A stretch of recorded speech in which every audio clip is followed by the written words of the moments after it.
E aí pessoal, tudo bem? Aqui quem fala é o Eduardo e eu estou gravando esse vídeo para abrir aqui um canal de um debate respeitoso, mais refletido do que tem acontecido na nossa sociedade, a respeito de alguns temas que eu considero cruciais aí no nosso entendimento, para entendermos, né, o que acontece não só no nosso país, mas no mundo também. Vivemos um tempo, infelizmente, de muita intolerância, principalmente nas redes sociais, onde as pessoas, lógico, todo mundo tem o direito de dar a sua opinião, não vivemos na ditadura de um só pensamento, da sabedoria, ou daqueles que se acham que, né, conhecem mais. Todo mundo tem o direito de dar a sua opinião. Mas, a partir do momento que eu vou dar a minha opinião a respeito de determinada coisa, eu tenho que ter a responsabilidade de pesquisar a respeito daquilo que eu quero opinar, para construir a minha opinião. Não posso construir a minha opinião em cima de fontes isoladas, muitas vezes duvidosas, né, de caráter extremamente duvidoso, ou memes de internet, ou sites que têm uma posição ideológica muito firmada e eles acabam sendo maniqueístas ao extremo, né, para impor a sua visão de mundo, impor aquilo que eles acreditam como verdade absoluta. Nós precisamos fugir dessas verdades absolutas, ler o maior número de fontes possíveis e assim, refletidamente, dialogando, debatendo com as pessoas e não entrando em embates desnecessários, brigas desnecessárias para saber quem tem a razão, quem não tem, quem tem mais conhecimento ou não tem, sabe, esse tipo de bobagem, essa polarização imbecil que entrou no nosso país, aonde ou você é azul ou é vermelho, ou você é direita ou você é esquerda, ou você é liberal ou conservador, subversivo, reacionário. Nós precisamos fugir desses rótulos, dessa coisa preto e branco, sem contraste, sem camadas, sem profundidade, lendo fontes e formando a nossa própria opinião, ok? Por exemplo, muitas pessoas usam o termo nazista ou fascista. Você é um fascista, você é um nazista, de uma forma completamente equivocada. A pessoa desconsidera o que era a ideologia nazifascista, quais eram os princípios que a norteavam, desconsidera completamente o contexto histórico no qual esses movimentos surgiram. Qual era o contexto histórico da Europa antes da formação desses movimentos? O que estava acontecendo lá socialmente, economicamente, politicamente, que fomentou o surgimento desses movimentos? O que eles apoiavam, o que eles eram contra? E aí tem muitas pessoas que vêm com vários conceitos completamente descontextualizados inclusive o que o próprio Führer escreveu. Hitler, o líder do partido nazista, ele escreveu um livro quando ele esteve preso, quando ele esteve na cadeia, na qual ele traça ali a coluna central ali de ideias do movimento na qual originaria o nazismo.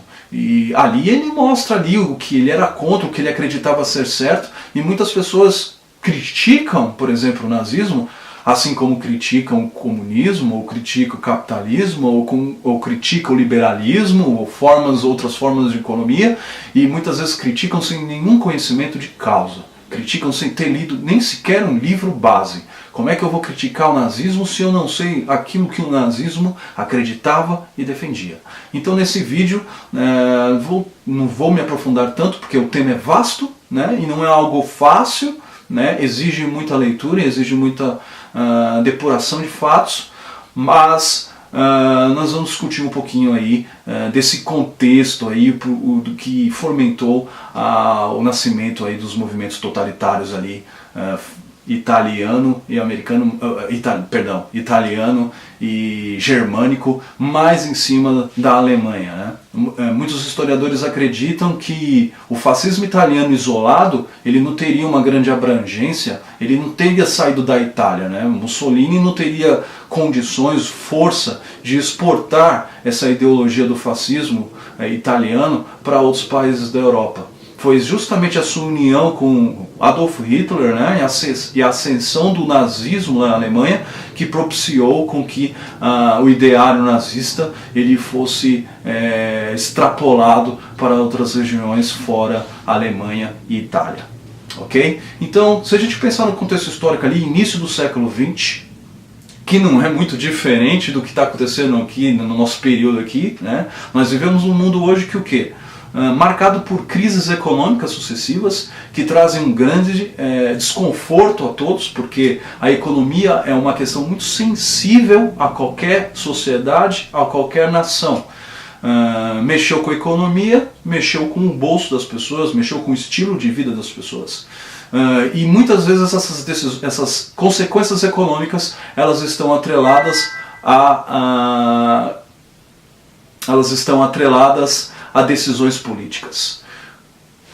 Eu não vou aqui discutir que governo teve as melhores decisões, qual teve as piores, não é o intuito desse vídeo. Mas decisões políticas, sejam elas acertadas ou equivocadas, elas vão influenciar na economia e a economia vai influenciar na vida das pessoas, né? E é o que está acontecendo no mundo de hoje. No Brasil, por exemplo, devido a questões econômicas que viram questões sociais, passou-se então a discutir política, né? Mais do que futebol, às vezes, eu acho. A política está muito mais na roda de conversa das pessoas hoje. Nos noticiários, nos jornais, nas escolas, todo mundo resolveu falar de política.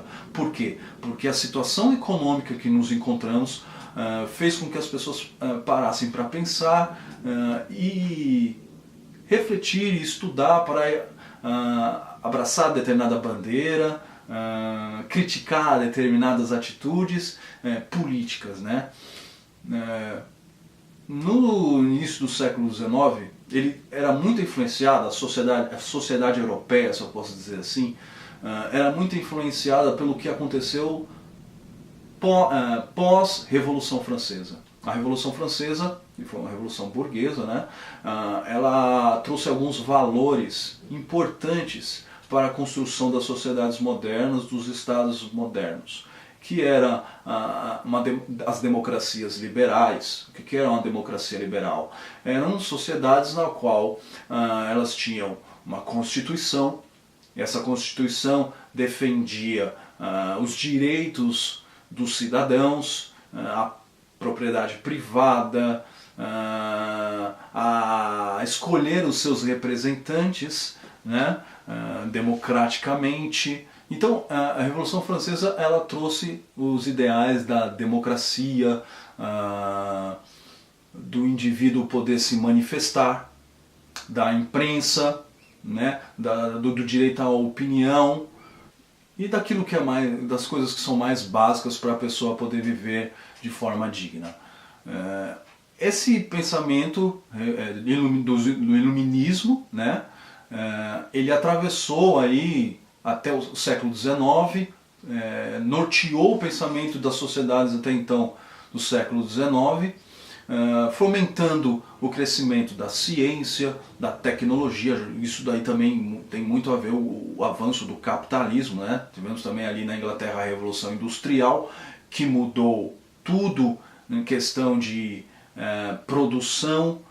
Antes era uma produção mais artesanal, né? O homem era o homem rural, o homem do campo, ou então tinha os artesãos com seus ofícios, tinha lá o sapateiro, tinha o marceneiro.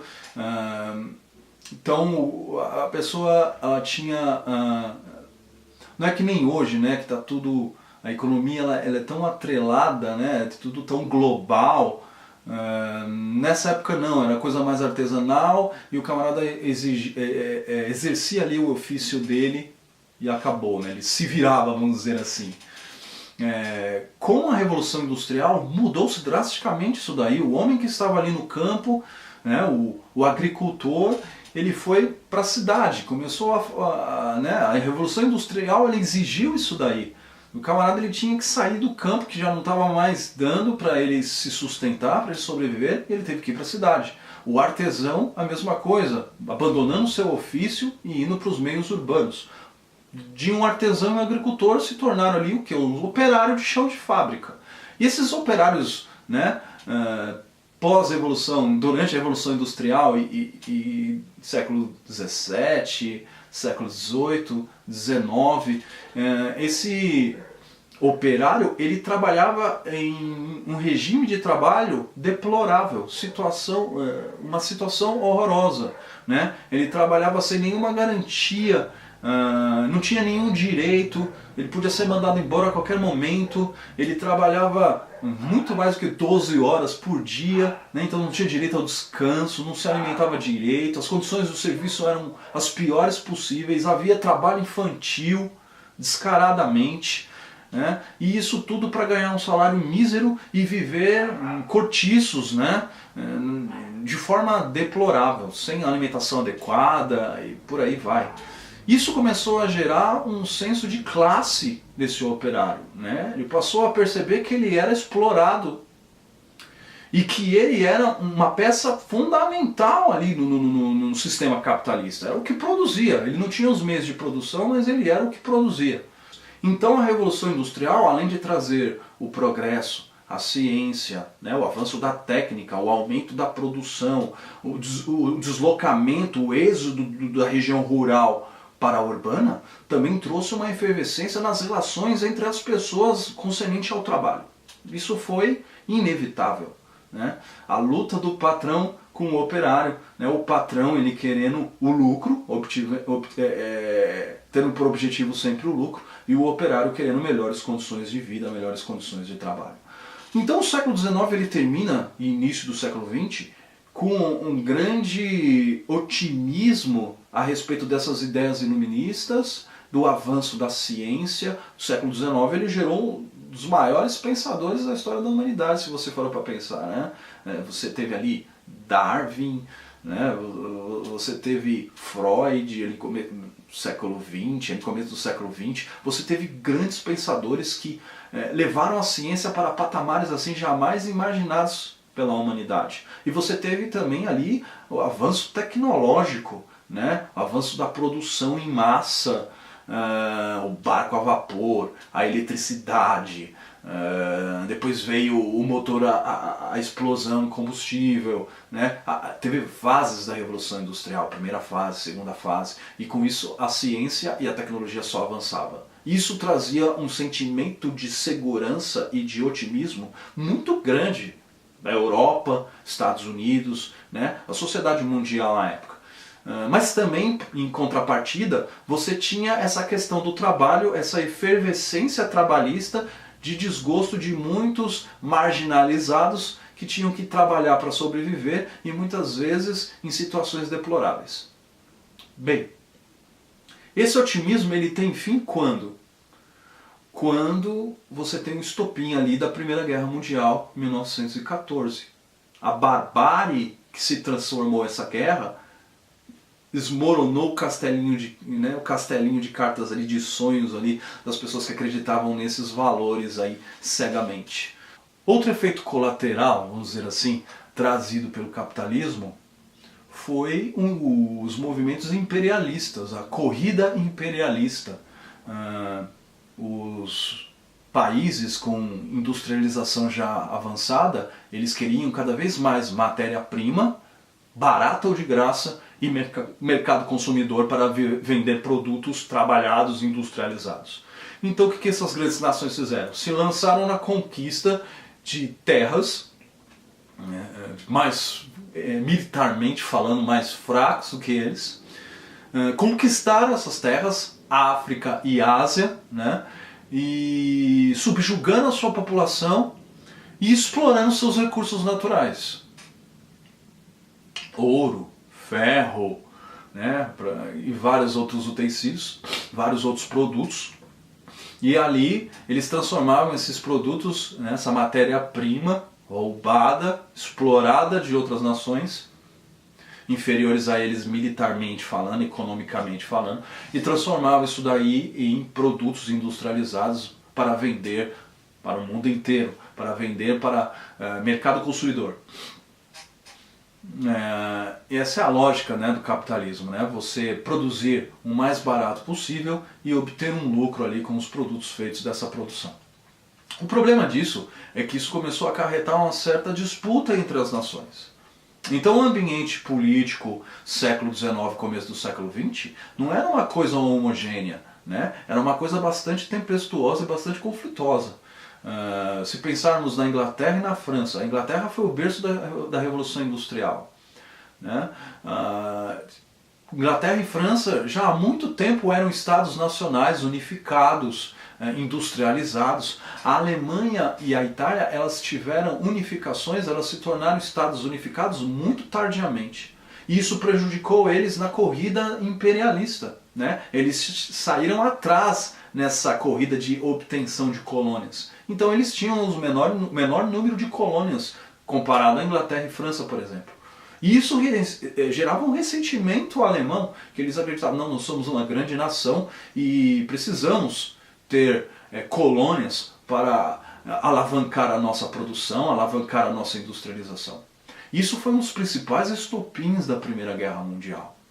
Essa questão econômica pesou demais, né? Em 1914, então, você tem ali o estouro dessa guerra e até o final dessa guerra, 1918, o mundo viu a barbárie que isso causou, né? Não, afinal de contas, o mundo não era tão civilizado, tão superior assim de ideais como se imaginava final do século XIX.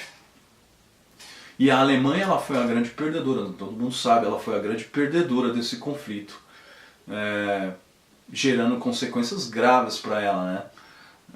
Tratado de Versalhes impôs pesadas indenizações. A Alemanha, ela foi culpada por todas as mazelas que a guerra causou. Ela foi a grande culpada. Colocaram na conta da Alemanha. Então ela teve que pagar pesadas indenizações às nações vencedoras. Isso deixou incapacitado demais, colocou de joelhos a economia alemã. Algo que foi agravado depois pela quebra da Bolsa de Valores em 1929 de Nova York, que foi uma crise econômica que repercutiu no mundo inteiro, nas economias de todos os países do mundo, né? A economia já era interligada, já era globalizada nessa época, Bolsa de Valores, né? E a Alemanha, que já tinha uma situação econômica complicada, se complicou mais ainda com essa crise, né? Outras coisas que colocaram na conta da Alemanha, né, que impuseram na Alemanha através do Tratado de Versalhes. A Alemanha perdeu colônias, as poucas que ela tinha, perdeu territórios para a França, né, foi nessa época que fez ali o corredor polonês, que Hitler depois quis revogar, quis exterminar. Então todas essas imposições batiam muito, né, humilhavam muito a Alemanha em seu orgulho. E isso foi o terreno fértil para o quê? Para o surgimento dos movimentos ali dos camisas pardas, as efervescências sociais que aconteceram dentro da Alemanha, que culminaram com o surgimento, o nascimento e o crescimento de um movimento chamado, né, nazismo, tendo como seu líder Adolf Hitler. Sobre a vida do Hitler eu nem vou me demorar muito a respeito, porque tem muitos livros a respeito dele, escritos, trazendo todas as formas de detalhes. Eu vou elencar aqui alguns pontos principais no que ele traz no seu livro, né, sua autoria, Minha Luta, na qual ele se mostra, mostra o pensamento dele, as opiniões dele. No livro ele fala da infância dele, e a parte mais interessante é quando ele esteve em Viena, morando em Viena, né, na Áustria, e já ali naqueles primeiros anos ali naquela cidade, ao comentar ali a vida dele, interagindo ali naquele local, ele já mostra todo o seu ódio à democracia e todo o seu ódio racial.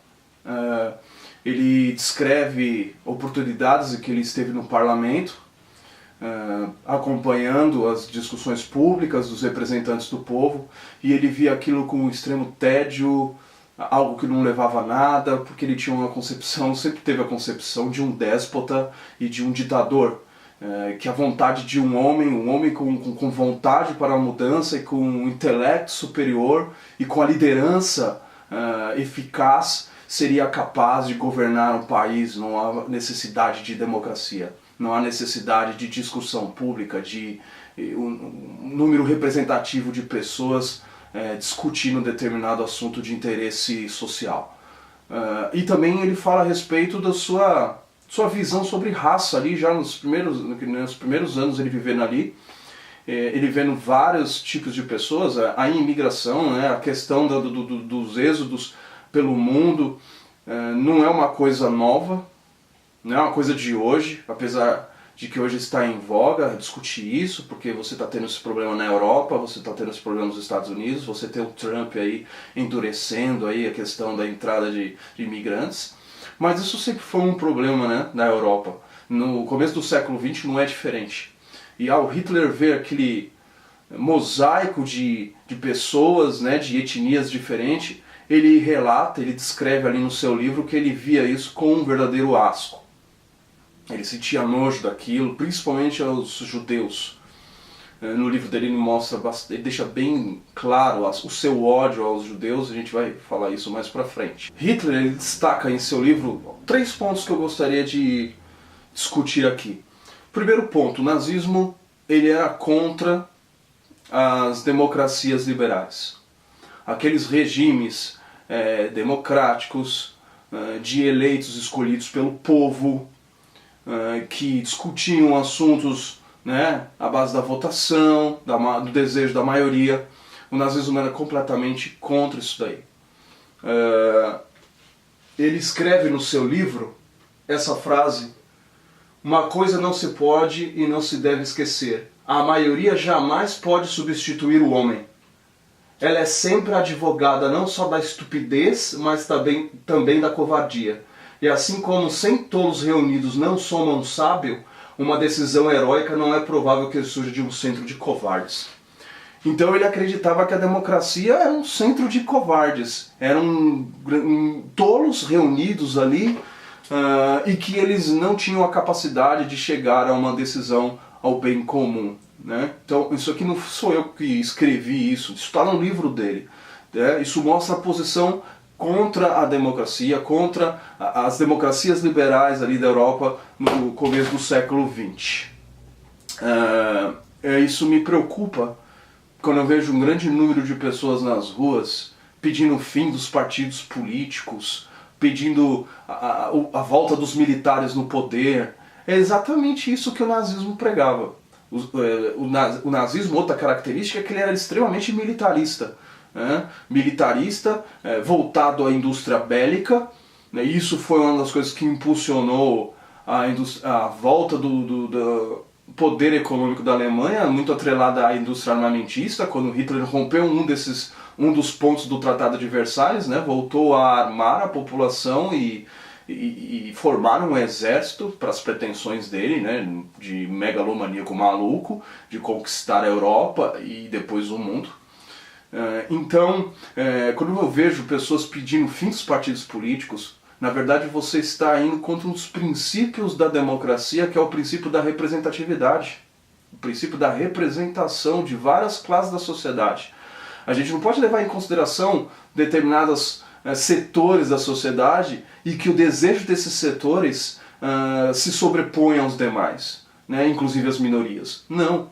No Estado democrático, um governo ele tem que abranger toda a sua população, inclusive aqueles que não votaram naquele governo. Ele tem que ser representativo. Isso está no âmago da democracia. O nazismo era contra isso. Outro ponto interessante era o ódio racial, o preconceito. Isso surgiu na Alemanha? É claro que não. Todos os países da Europa, eles discutiam o problema judeu, eles discutiam o problema de imigração, e todos eram xenófobos, todos tinham xenofobia. Estados Unidos também. Inclusive a eugenia, né, que é uma pseudociência nazista. Nazista não, porque isso não surgiu no nazismo. A eugenia ela surgiu lá nos Estados Unidos, amparada por pensadores, pseudo-estudos que vêm lá de trás. Né? Isso já começou lá com o impacto do livro Origem das Espécies do Darwin e as discussões que surgiram pós esse livro estar no poder das pessoas. Essa questão da supremacia de uma raça sobre a outra já era uma discussão já acontecendo. E a eugenia ela se apropria dos estudos do Darwin, da genética, e tenta traçar ali uma pseudociência explicando por que uma raça era superior à outra. Na verdade, isso daí era usar artifícios pseudocientíficos para embasar o seu preconceito contra as pessoas e a sua xenofobia.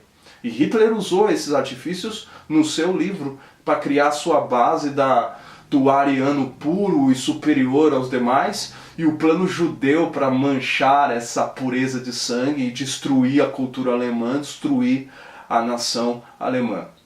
É engraçado que ele tenta usar a história e pseudociência no seu livro. Ele vai lá desde a época da colonização, das grandes navegações do século XVI, e ele tenta explicar que as diferenças da América do Norte e América Sul e Central, que a América do Norte ela foi colonizada por pessoas de sangue puro ariano, que contém toda a inventividade, a criatividade, a força de vontade, o idealismo para fazer a nação prosperar, para, mesmo do solo infértil, ele através da técnica tirar ali o que ele necessita para sobreviver. Então a América do Norte ela é grande, ela é próspera, ela é rica, ela é poderosa porque ela foi colonizada por arianos.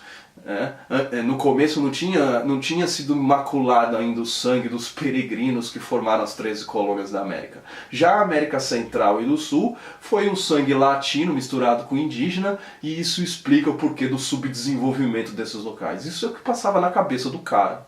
Descabido, não tem nada de científico nisso, completamente racial, preconceituoso.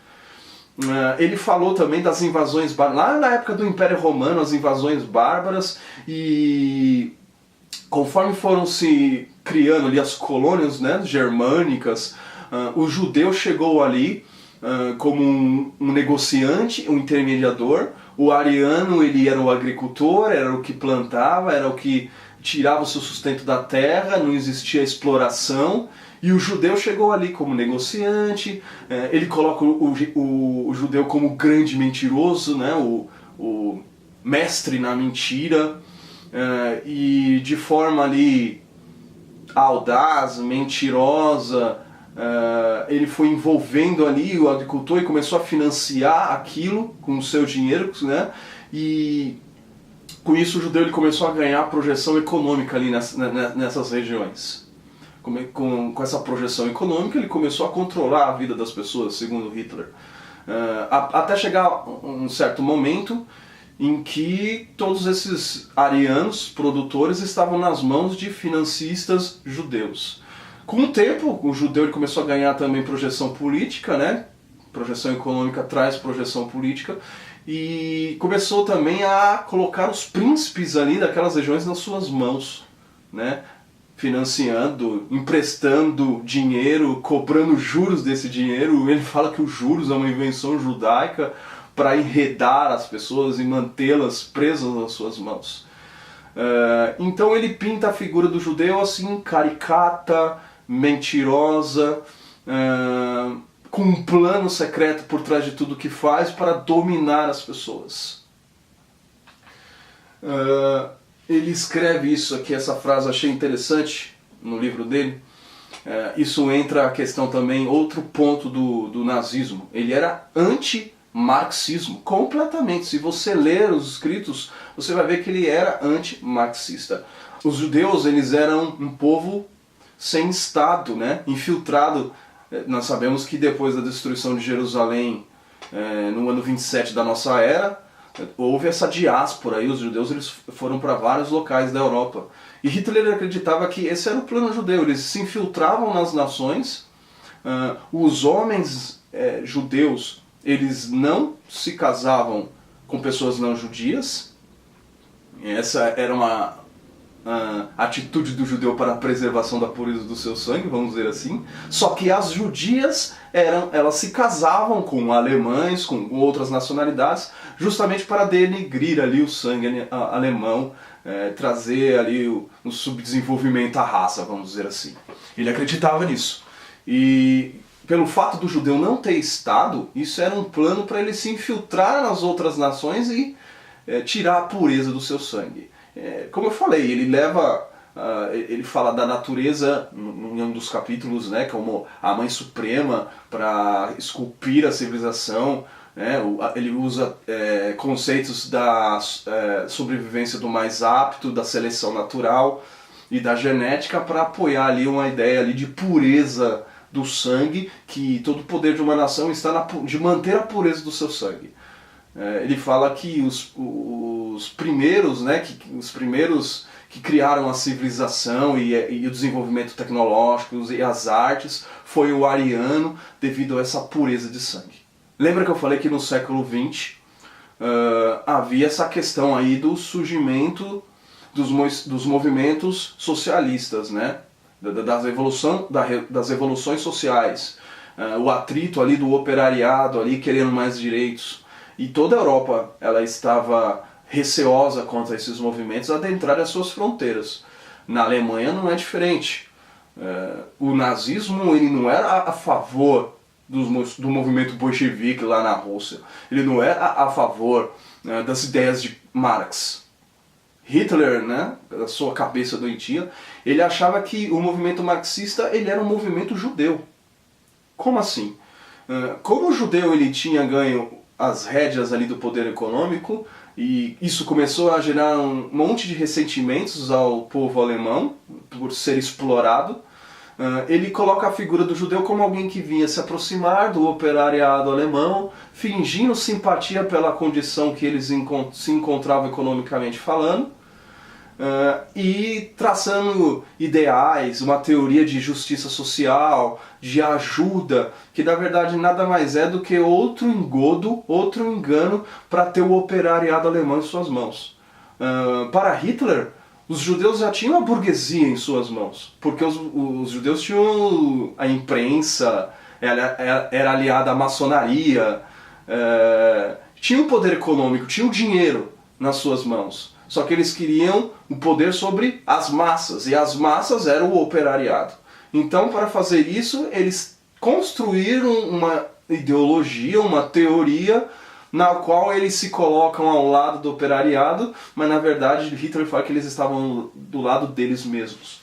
Olha só o que ele coloca aqui. O processo empregado pelo judeu é o seguinte: aproxima-se do trabalhador alemão, finge compaixão pela sua sorte, ou mesmo revolta contra seu destino de miséria e indigência, tudo isso unicamente para angariar confiança. Esforça-se por examinar cada privação real ou imaginária na vida dos operários, despertando o desejo ardente de modificar a sua situação. A aspiração à justiça social latente em cada ariano é por ele levada de um modo infinitamente hábil ao ódio contra os privilégios da sorte. A essa campanha de revelação de pragas sociais imprime um caráter de universalismo bem definido. Está fundada a doutrina marxista. Olha só que interessante. E ele coloca aqui, ó, ainda no seu livro, falando dos judeus, apresentando-a inseparavelmente ligada a toda uma série de exigências sociais bem legítimas, vai ele favorecendo sua propaganda e, por outro lado, despertando a aversão da humanidade, bem intencionada em satisfazer aquelas exigências, que expostas da maneira porque o são, aparecem desde o início como injustas e mesmo de impossível realização. É que sob esse disfarce de ideias puramente sociais esconde-se intenções francamente diabólicas. Elas são externadas ao público como uma clareza demasiado petulante. A tal doutrina representa uma mistura de razão e de loucura, mas de tal forma que só a loucura e nunca o lado razoável consegue se converter em realidade. pelo desprezo categórico da personalidade, por consequente da nação e da raça, destrói ela as bases elementares de toda a civilização humana que depende justamente desses fatores. Eis a verdadeira essência da teoria marxista, se é que se pode dar a esse aborto de um cérebro criminoso a denominação de doutrina. Então é uma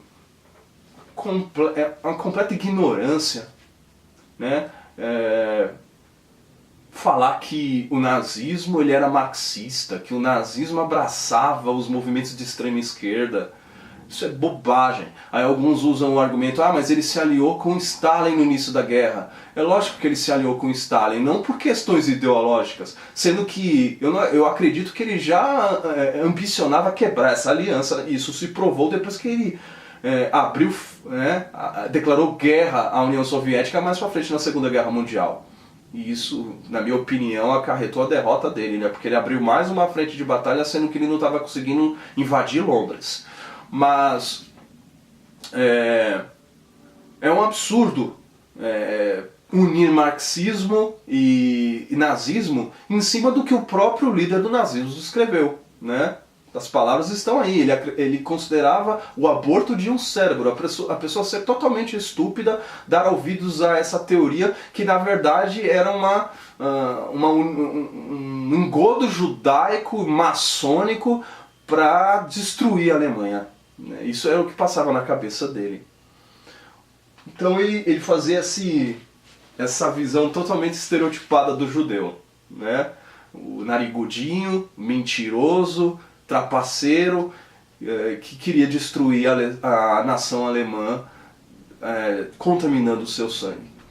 A Alemanha, ela, como eu já disse, era extremamente militarista, belicosa, né? Um objetivo bélico muito claro, e também ela era nacionalista, né? E naquela época ser nacionalista estava na moda, né? Você queria ganhar o favor do povo, principalmente na Alemanha, que estava de joelhos economicamente falando, miséria, desemprego alto, inflação alta. É claro que essa conjuntura econômica é um terreno fértil para um líder carismático, populista, que se dá de uma boa homilética, de uma boa oratória, fala com eloquência, propor palavras de ordem, né, dizer que vai salvar a nação, que a democracia não presta. Hitler fez isso na sua época e nós vemos muitos líderes hoje no Brasil com essa mesma roupagem. Não é nada novo, é bem antigo isso daí. E agitar uma bandeira da pátria e falar que você é patriota num ambiente de tanta fragilidade, é claro que você vai ganhar adeptos. Então, muitos movimentos totalitários, sejam eles de direita ou de esquerda, né? A União Soviética era um movimento totalitário, né? A ditadura socialista sobre as mãos de Stalin, ele comandou isso daí com mãos de ferro. Quantos milhares não morreram nos campos de concentração soviético?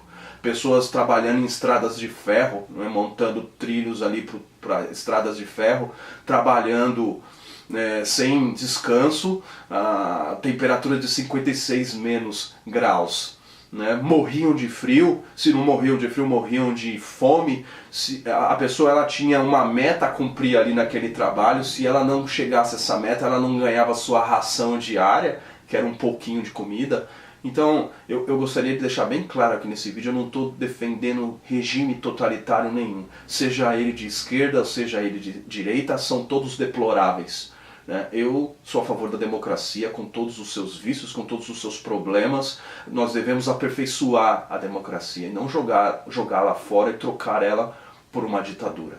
Isso é impensável. E isso me preocupa, porque o nazismo ele representa tudo o que havia de conservador, de atrasado e de preconceituoso. E como vemos na televisão, movimentos com ideologia semelhante, ou mesmo exaltando o nazismo, como aconteceu, creio que o ano passado, Foi o ano passado? Creio que foi o ano passado que aconteceu ali nos Estados Unidos, movimentos, pessoas saindo com tochas nas mãos, mesma coisa que faziam os camisas pardas lá antes do nazismo tomar o poder político lá na Alemanha.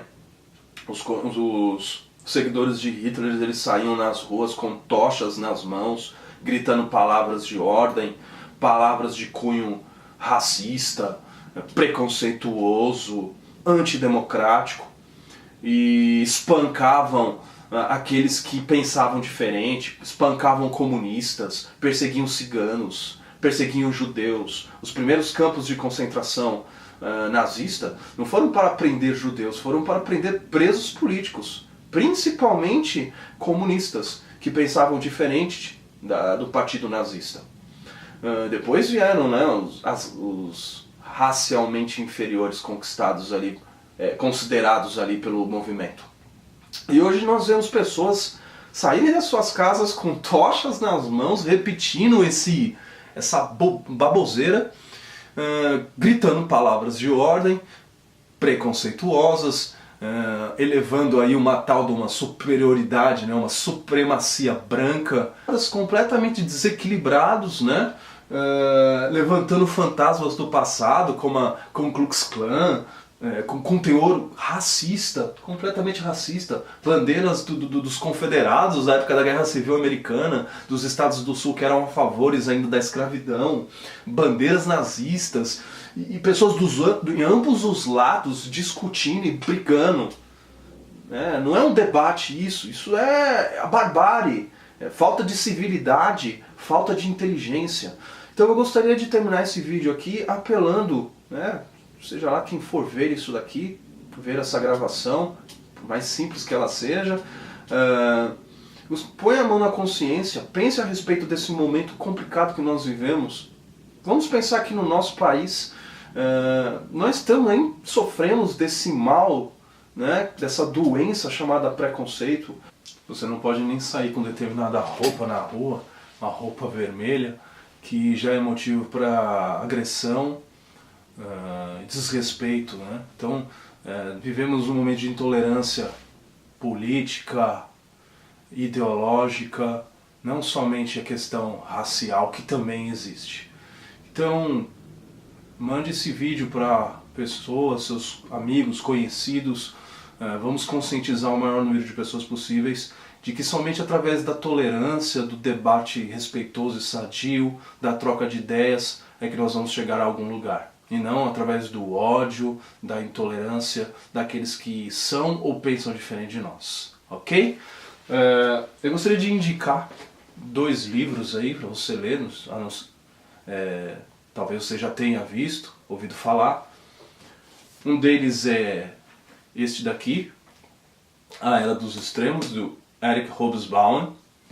Se você quer entender o século XX, toda a sua problemática, né, dá uma conferida nesse livro. No assunto que eu tratei aqui hoje, capítulo 4, abre com um texto aqui interessante. No nazismo temos um fenômeno difícil de submeter-se à análise racional.